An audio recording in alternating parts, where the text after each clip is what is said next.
Hey guys, I'd like to thank y'all for joining me again at our Mother's Morning Meditation. I hope everyone had a wonderful weekend. Today I want to kind of go over a little bit of my testimony. Many that have been chiming in know my situation and others may not. Back in 2014 I was diagnosed with pancreatic cancer, and I was only given anywhere from 3 months with no treatments, 6 months with radiation, or 15 months to live with chemotherapy. And we did the chemotherapy, and God blessed us. And right now, as we speak, we are no evidence of disease. So what you see right now is actually a wig. And eventually there won't be a wig, and I'll feel comfortable enough to show you guys my dark brown hair. So, but today I want to talk about sometimes we go through trials and we don't understand why we go through them. And we need to look for the reason why we're going through them, so maybe we can encourage others. We are going to be in Acts chapter 27 and 28, and then also John chapter 4 verse 4.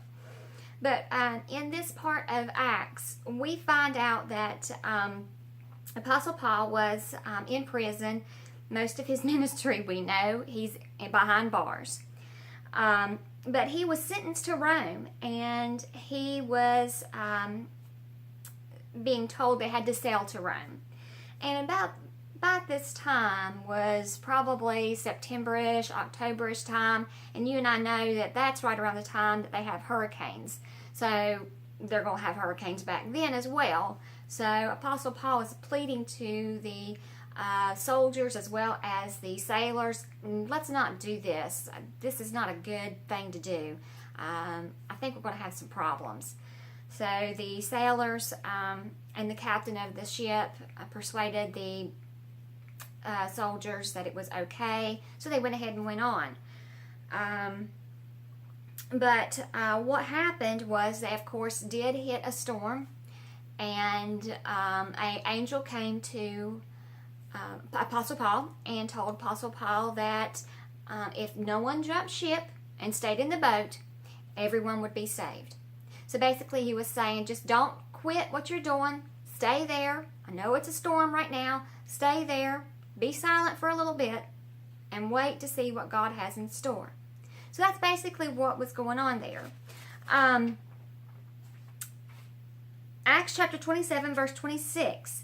Apostle Paul, after he told these men that what the angel of the Lord had told him, he said, howbeit we must.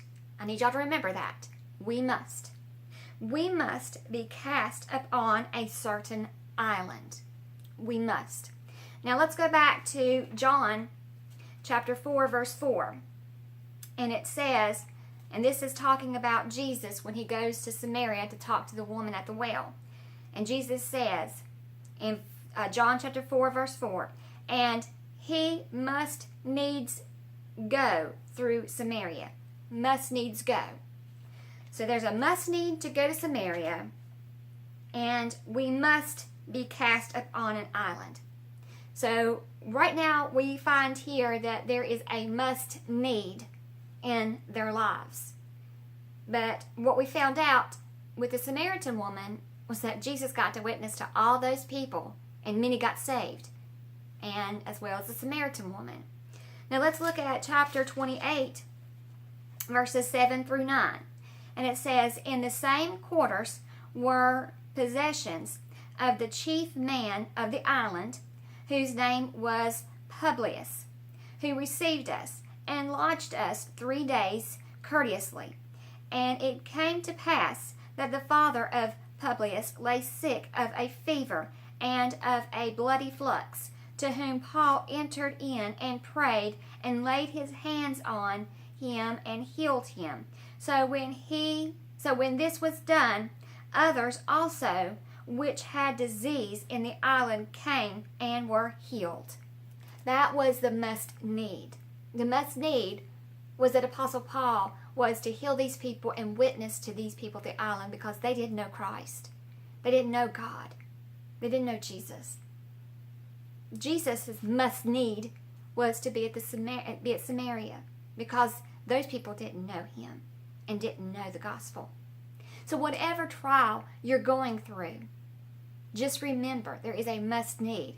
Look for that must need every chance you get to witness to someone, because someone is needing Christ, and that may be the reason why you are where you're at.